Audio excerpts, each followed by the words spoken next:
नमस्कार, अपना एमपी देख रहे हैं आप। मैं हूं आशीष त्रिपाठी आपके साथ और झांसी से इस वक्त की बड़ी खबर से बुलेटिन की शुरुआत करेंगे। मऊरानीपुर में बाबा बागेश्वर पर हमले की खबर आ रही है। यात्रा के दौरान पंडित धीरेन्द्र कृष्ण शास्त्री पर मोबाइल फेंका गया और यात्रा में फूल फेंके जा रहे थे और इसी फूलों के बीच एक मोबाइल आकर के पंडित धीरेन्द्र कृष्ण शास्त्री के चेहरे पर लगा और बाबा ने कहा किसी ने मोबाइल फेंक कर मारा और वो मोबाइल हमें मिल गया है। और पंडित धीरेन्द्र कृष्ण शास्त्री की ये सनातन हिंदू पद यात्रा जो लगातार पिछले 5 से 6 दिनों से जारी है। इस यात्रा के दौरान पंडित धीरेन्द्र कृष्ण शास्त्री जब झांसी के मऊरानीपुर में यात्रा कर रहे थे, उन पर फूल बरसाए जा रहे थे। उन्हीं फूलों के बीच एक मोबाइल आकर पंडित धीरेन्द्र कृष्ण शास्त्री के चेहरे पर लगा। और आपको बता दें, देखिए जो तस्वीर आप देख रहे हैं, ये उसी दौरान की तस्वीरें हैं जब पंडित धीरेन्द्र कृष्ण शास्त्री के चेहरे पर मोबाइल आकर लगा और पंडित धीरेन्द्र कृष्ण शास्त्री ने मोबाइल उठाया और माइक में उन्होंने बताया कि मोबाइल हमें मिल गया है। मऊरानीपुर में बाबा बागेश्वर पर मोबाइल फेंके जाने का एक मामला सामने आया और मोबाइल उनके हाथ में आप देख सकते हैं तस्वीरों में। ये घटना जो झांसी के मऊरानीपुर में हुई यात्रा के दौरान जब उन पर फूल बरसाए जा रहे थे, उन्हीं फूलों के बीच एक शूल बनकर एक मोबाइल फोन आया और मोबाइल फोन उनके चेहरे को लगा। हालांकि ज्यादा चोट उन्हें नहीं आई है, ये राहत की बात कही जा सकती है। और पंडित धीरेन्द्र कृष्ण शास्त्री ने इस यात्रा के दौरान ही जब उन पर मोबाइल आकर लगा तो उन्होंने मोबाइल को उठाया और माइक पर अनाउंस किया कि मोबाइल हमें मिल गया है। और ये यात्रा जो बीते 5 से 6 दिनों से जारी है लगातार, जो राम राजा सरकार ओरछा में जाकर संपन्न होगी। इस दौरान पंडित धीरेन्द्र कृष्ण शास्त्री झांसी के मऊरानीपुर में मौजूद थे और वहां पदयात्रा जो अपने उस वक्त अपने पूरे चरम पर थी। इस दौरान उन पर जब फूल बरसाए जा रहे थे, उन्हीं फूलों के बीच से आकर एक मोबाइल लगा है और किसी ने मोबाइल फेंक कर मारा हमको, ऐसा पंडित धीरेन्द्र कृष्ण शास्त्री ने कहा।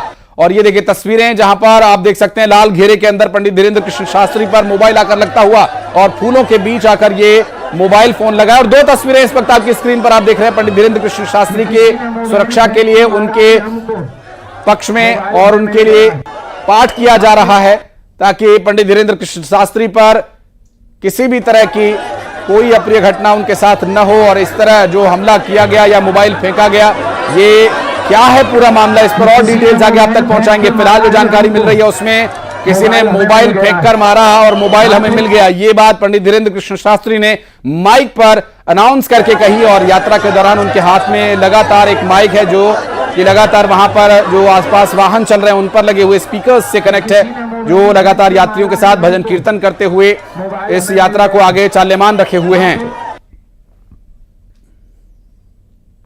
ये सब चालें हैं बांग्लादेश से में हिंदुओं को ख़त्म करना चाह रही वहाँ की सरकार।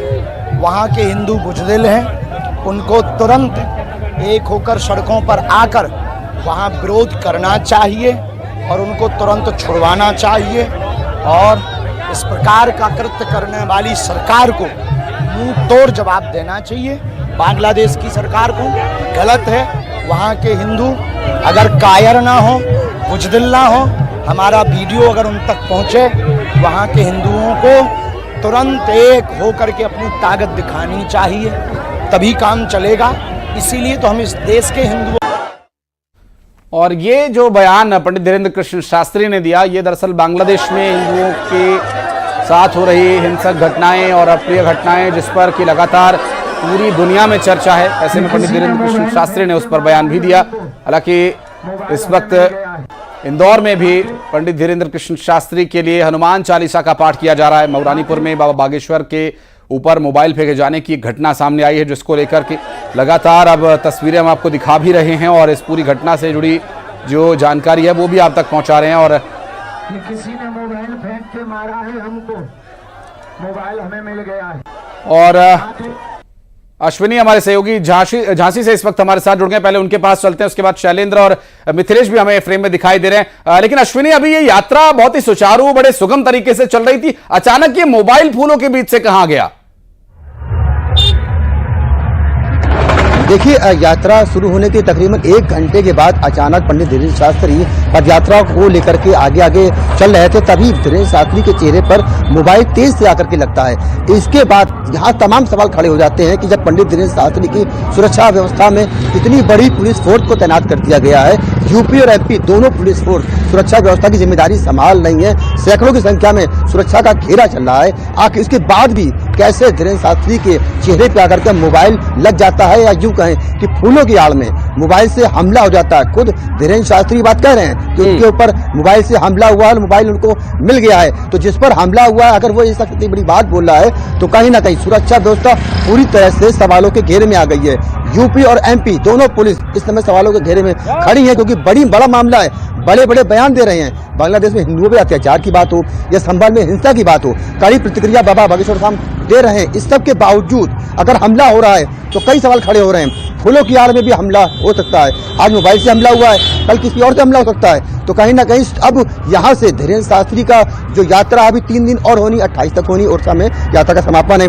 ऐसे में तमाम सवाल ये खड़े हो रहे हैं कि आगे सुरक्षा व्यवस्था कैसे और पुख्ता की जाए, ताकि आज मोबाइल से हमला हुआ है तो कल कोई बड़ा हमला ना हो जाए। तो यहाँ पर सुरक्षा व्यवस्था को लेकर के सवाल खड़े हो गए हैं। पुलिस और प्रशासनिक अफसरों को अब आगे जाकर जवाब ये देना पड़ेगा कि आखिर मोबाइल चेहरे पर लगा कैसे। अगर कोई फूल फेंक रहा है तो फिर मोबाइल कैसे साथ चला रहा है। तो यहाँ ये भी बात सामने आ रही है कि मोबाइल की आड़ में क्या फूलों की आड़ में क्या मोबाइल फेंक कर मारा गया, क्या ये गुस्सा निकाला गया है पंडित धीरेन्द्र शास्त्री के उन बयानों पर जो संभल हिंसा को लेकर के कड़े बयान दे रहे हैं। बांग्लादेश में जो पीछे कौन अत्याचार हो रहा है तो बहुत जल्द पता चल ही जाएगा, क्योंकि यात्रा चल रही है और यात्रा में वीडियो रिकॉर्डिंग्स भी हो रही हैं और खुद पंडित धीरेन्द्र कृष्ण शास्त्री जो इस बारे में बता भी सकते हैं। बहरहाल उस बारे में भी आगे बात करेंगे, लेकिन इस बीच चलेंगे हम इंदौर, जहां पर पंडित धीरेन्द्र कृष्ण शास्त्री के लिए हनुमान चालीसा का पाठ हो रहा है। हमारे सहयोगी मिथिलेश इस वक्त वहां मौजूद हैं। जी मिथिलेश। देखिए, इस वक्त मैं हनुमान मंदिर में मौजूद हूं और इंदौर में पंडित धीरेन्द्र कृष्ण शास्त्री के सलामती के लिए इस वक्त में हनुमान चालीसा चल रहा है। जानकी माता राम रसायन तुम सदा रहो रघुपति के दासा, तुम्हारे भजन राम जी को भावे, जन्म जन्म के दुख बिसरावे, अंत काल रघुवरपुर जाई, जहाँ जन्म हरि भक्त का, और देवता चित्तन धराई, हनुमत से सर्व सुख करहि, संकट हटे मिटे सब पीरा, तो मिले हनुमंत बलबीरा। जय जय जय हनुमान गोसाई, कृपा करो गुरुदेव की नाई, जो 7 बार पाठ कर कोई, छुटकी बंदी महासुख होई, जो पढ़े हनुमान चालीसा, होए सिद्धि साखी गौरीसा, तुलसीदास सदा हरिचे, कीजे नाथ हृदय मडेरा, पवन तनय संकट हरण, श्री मंगल मूर्ति रूप, राम लखन सीता सहित, हृदय बसौ सुरभूप, बर रामचंद्र जी की जय, पवन सुत हनुमान जी की जय। सलामती के लिए आप लोग हनुमान चालीसा का पाठ पढ़ रहे हैं, क्या कहेंगे? देखिए, जिस प्रकार से धीरेन्द्र शास्त्री जी जो बागेश्वर धाम जी से सनातन जो यात्रा निकाल रहे हैं, और अभी देखेंगे कुछ देर पहले उन पर हमला हुआ है, तो हम उनकी सलामती के लिए और उनकी जो ये तस्वीरें आप देख रहे हैं, हमारे सहयोगी मिथिलेश बात कर रहे हैं वहां पर, जहां इंदौर में इस वक्त हनुमान चालीसा का पाठ किया जा रहा है पंडित धीरेन्द्र कृष्ण शास्त्री की इस यात्रा को सकुशल पूरा होने के लिए। और हृदयेश तिवारी हमारे सहयोगी निवाड़ी से इस वक्त हमारे साथ जुड़ गए, उनके पास चलेंगे, बात करेंगे। हृदयेश, यात्रा बड़े सुचारू और बड़े सुगम ही तरीके से चल रही थी, 5-6 दिन हो भी चुके हैं और लगभग अब अपने समापन की ओर है, लेकिन इस बीच एक ऐसी घटना घटित हो जाती है जो इस यात्रा में सुरक्षा पर अब सवाल खड़े होने लगे हैं। देखिए, जैसे जैसे धीरेन्द्र शास्त्री जी की जो सनातन एकता यात्रा है वो आगे बढ़ रही है, भीड़ कहीं ना कहीं जो उनके चाहने वाले हैं, प्रशंसक है, उनका शिष्य मंडल है, वो और उत्साहित हो गया है। और जो भीड़ है उसने अब जब शुरुआत इस यात्रा की हुई थी उससे आज 4 गुनी ज्यादा भीड़ है। तो कहीं ना कहीं बाबा जिस तरह की यात्रा निकाल रहे हैं उसमें 3 लेयर की सुरक्षा है, साथ ही साथ लेकिन बाबा इस यात्रा में जो लोग हैं, जो उनके भक्त हैं, उनसे भी कहीं ना कहीं मिल रहे हैं। लोगों जो उनके लिए प्रसाद ला रहे हैं उनको भी बाबा बड़े चाव से उसको पा रहे हैं। लेकिन सबसे बड़ा सवाल ये है कि जो बाबा के चेहरे पे मोबाइल घला है वो कहीं ना कहीं एक सुरक्षा पे बड़े सवाल खड़े करता है। क्योंकि बाबा को ये जब मोबाइल घला तो बाबा ने कहा कि ये मोबाइल मुझे किसी ने मारा है, अब उसकी फोटो भी मेरे पास आ गई है। उसके बाद थोड़ी देर बाद बाबा कहते हैं कि ये किसी ना किसी भक्त ने अति उत्साह में मोबाइल को फेंका है और वो जाके उनके सर पे जाके लगा है और फूलों को भी वो साथ में फेंक रहा था। उसी क्रम में मोबाइल भी उसके हाथ से चला गया।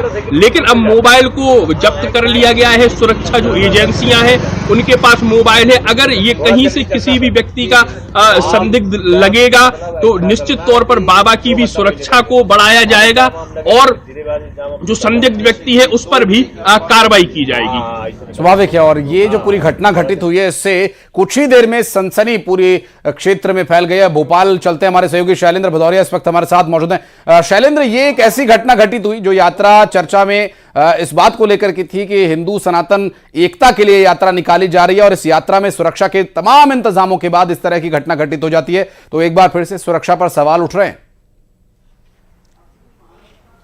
बिल्कुल, देखिए आशीष, सुरक्षा पर सवाल खड़ा होना लाजमी है क्योंकि कई लेयर की सुरक्षा जो है वो पंडित धीरेन्द्र कृष्ण शास्त्री के साथ चल रही है। चूंकि मैं 4 दिन उस यात्रा में रहा हूं, मैं आपको बता दूं सबसे आगे जो सुरक्षा व्यवस्था रहती है वो उनका शिष्य मंडल यानी भक्त जो है वो एक घेरा बनाकर रखते हैं। उसके अलावा अगर मैं बात करूं तो फिर जो बाउंसर्स है, जो प्राइवेट बाउंसर्स है, वो उनकी सुरक्षा के घेरे में रहते हैं। फिर उसके बाद 2 लेयर में पुलिस जो है, एक लेयर में पुलिसकर्मी जो हाथ पकड़ कर रहते हैं, दूसरी लेयर में बाबा के आसपास जो है वो पुलिसकर्मी रहते हैं। तो अगर ये कहें कि बाबा 3 से 4 लेयर की सुरक्षा व्यवस्था में चल रहे हैं, लेकिन जिस बात का जिक्र जो है वो हृदय भी कर रहे हैं कि देखिए बड़ी संख्या में जो भक्त हैं वो उमड़ रहे हैं। और देखिए हमने खुद देखा कि सड़कों के दोनों तरफ लंबी लंबी कतारें जो है वो घंटों बाबा बागेश्वर धाम का इंतजार करने के लिए वहां पर मौजूद रहती हैं। और जिस बात का जिक्र बाबा बागेश्वर धाम पंडित धीरेन्द्र कृष्ण शास्त्री ने भी किया कि हो सकता है कि किसी भक्त ने अति उत्साह में फूलों के साथ ये मोबाइल फेंक दिया होगा। हालांकि इस पूरे मामले की अब जांच की जा रही है। जांच अधिकारी है वो इस मामले की जांच कर रहे हैं कि किसी भक्त की तरफ से ये जो मोबाइल है वो अति उत्साह में फेंका गया है पर या इंटेंशनली तरीके से फेंका गया है। क्योंकि देखिए जिस तरीके से लगातार इस बात की आशंकाएं भी जाहिर की जा रही है कि बाबा बागेश्वर जो है जिस तरीके से बयान दे रहे हैं, चाहे वह संभल घटना को लेकर हो, बांग्लादेश की घटना को लेकर हो, या फिर जिस तरीके से तौकीर रजा जैसे लोगों के जो बयान आए उसके बाद जिस तरीके से उन्होंने तल्ख टिप्पणियां की हैं और जिस तरीके से ओबीसी के बयान को लेकर भी उन्होंने कहा कि वो 15 मिनट के लिए समय मांग रहे हैं, वो 15 मिनट का समय दे दो। लेकिन बिल्कुल, और इस पूरी घटना के बाद से लगातार शैलेंद्र सवाल तो उठ ही रहे हैं और ये जो पूरा घटनाक्रम है निश्चित रूप से इस पर आगे डिटेल्स हम आपसे लेने के लिए लौटेंगे। बहुत बहुत शुक्रिया हृदय, बहुत बहुत शुक्रिया हमारे साथ अश्विनी जुड़े रहे, बहुत बहुत शुक्रिया मिथिलेश आपका भी हमारे साथ जुड़ने के लिए। और झांसी में पंडित धीरेन्द्र कृष्ण शास्त्री ने एक बड़ा बयान दिया। जिस दिन देश में 1 करोड़ कट्टर हिंदू हो गए, संस्कृति को कोई नुकसान नहीं पहुंचा सकता, अगले 1000 साल तक कोई नुकसान नहीं होगा। पदयात्रा के जरिए हिंदुओं में जोश जगा रहा है और ये पदयात्रा मील का पत्थर साबित होगी। ये सभी बातें पंडित धीरेन्द्र कृष्ण शास्त्री ने अपनी पदयात्रा के दौरान झांसी में कही और ये बातें जो इस यात्रा का मर्म कहा जा रहा है, इस यात्रा का मकसद जो है वो यही कि सनातन हिंदू एक हो। और एक बड़ा बयान एक बार फिर से क्रांति कर रहा है और हिंदुओं का खून थोड़ा थोड़ा उबाल मार रहा है। बस ये जोश बरकरार रहे, इनको किसी की नजर ना लगे। और इस देश के 1 करोड़ कट्टर हिंदू हो गए।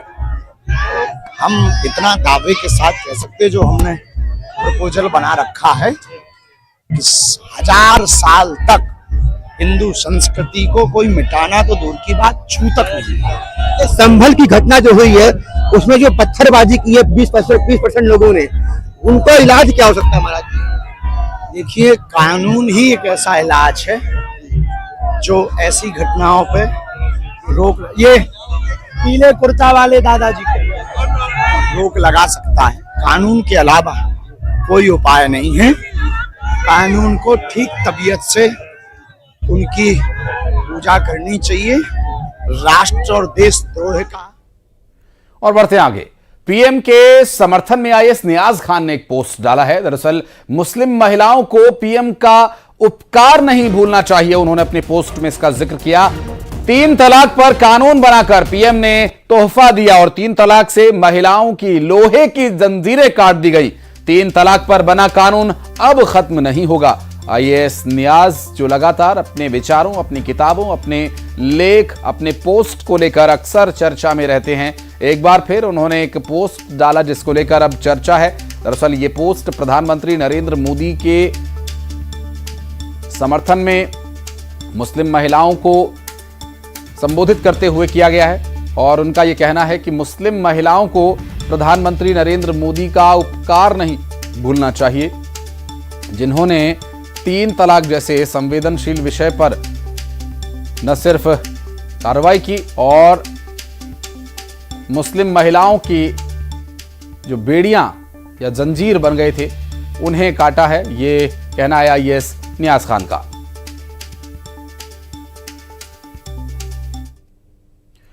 और बढ़ते आगे बात करेंगे उपचुनाव को लेकर जीतू पटवारी के द्वारा दिए गए बयान की, जहां उन्होंने रामनिवास रावत को लेकर कहा कि रावत के लिए कांग्रेस के दरवाजे बंद हैं। जो लोग धोखा देकर गए उन पर भरोसा नहीं करना। वफादार लोग भले ही 4 रहें, उनके साथ आगे बढ़ेंगे। विजयपुर में कांग्रेस की बहुत बड़ी जीत हुई, उनका कहना। नहीं, हमारी पार्टी ने तय किया है। ये पहले तो जीतू पटवारी अकेला कुछ नहीं कहता है, पर पार्टी की कई बार मीटिंगों में ये तय हुआ कि जो लोग हमें इस समय धोखा देके गए हैं, हमारे 4 भले, हमें 100 नहीं करना। जो वफादार हैं हम उनके साथ काम करेंगे और नए लोग लाएंगे। हमारे विचार से जनता के बीच में जाएंगे और जनता का समर्थन लेंगे। और अगली खबर मुरैना से, जहां ब्लास्ट में अब तक 3 महिलाओं की मौत की पुष्टि हुई है, जिसमें एक महिला का मलबे से शव मिल भी चुका है। दरअसल ब्लास्ट में 5 लोग गंभीर रूप से घायल हुए, जिसमें एक महिला अभी भी मलबे में दबी हुई है। 12 घंटे बाद भी रेस्क्यू ऑपरेशन जारी है। 12 घंटे में भी पूरी तरह से ये रेस्क्यू नहीं हो सका है। और अब देखिए ब्लास्ट के बाद बने हालात किस तरह से भयावह, और 1 नहीं, 2 नहीं, 3 नहीं, बल्कि कई मकानों तक इसका असर गया है। एक महिला जिसका के मलबे से शव बरामद हो चुका है।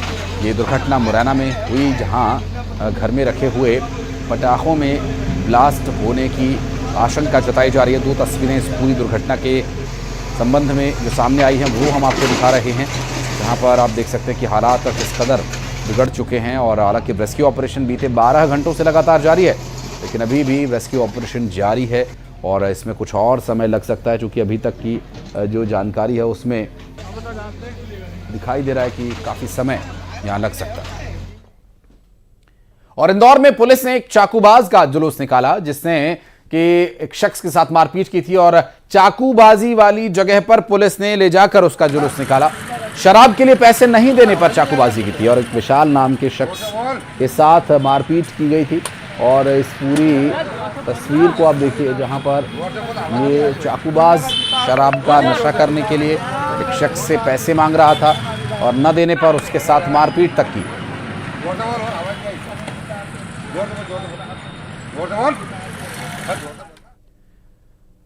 लूट की प्लानिंग कर रहे कुछ बदमाशों को इंदौर पुलिस की तत्परता के चलते इसे पहले ही पकड़ लिया गया। दरअसल इस प्लान को ये एग्जीक्यूट कर पाते उससे पहले ही इन्हें धर लिया गया। दरअसल बदमाशों की जो बातचीत थी वो संदिग्ध लग रही थी और इस दौरान जब पुलिस ने उनसे बातचीत कर पूछताछ कर उनकी तलाशी ली तो बदमाशों के पास से पिस्तौल, कारतूस और चाकू बरामद हुआ। पुलिस ने पूरे इलाके में बदमाशों का जुलूस निकाला, उनके कान पकड़वाकर उन्हें उठ बैठ भी करवाई और इस तरह की हरकतें दोबारा न हो इसके लिए पाबंद भी किया है।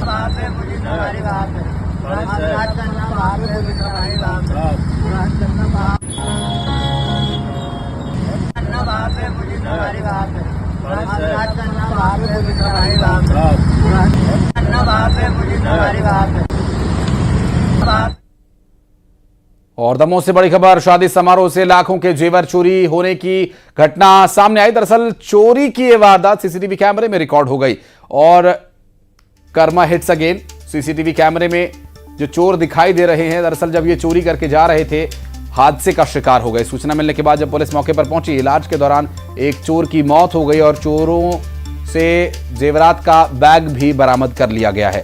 दमोह से ये पूरी घटना सामने आई। शादी समारोह से लाखों रुपए के गहने लेकर चोर वहां से निकलने की कोशिश कर रहे थे, लेकिन यहां इस दुर्घटना में वे पकड़े गए।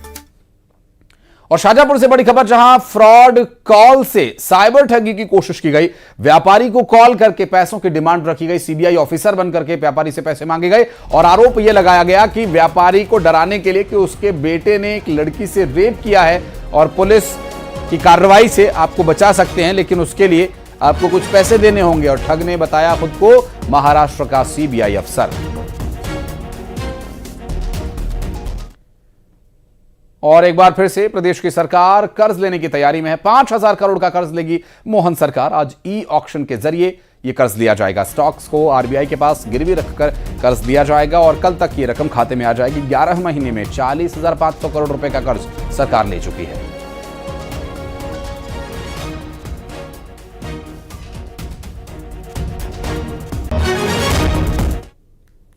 और अब बढ़ते हैं आगे। 20 बड़ी खबरें फटाफट।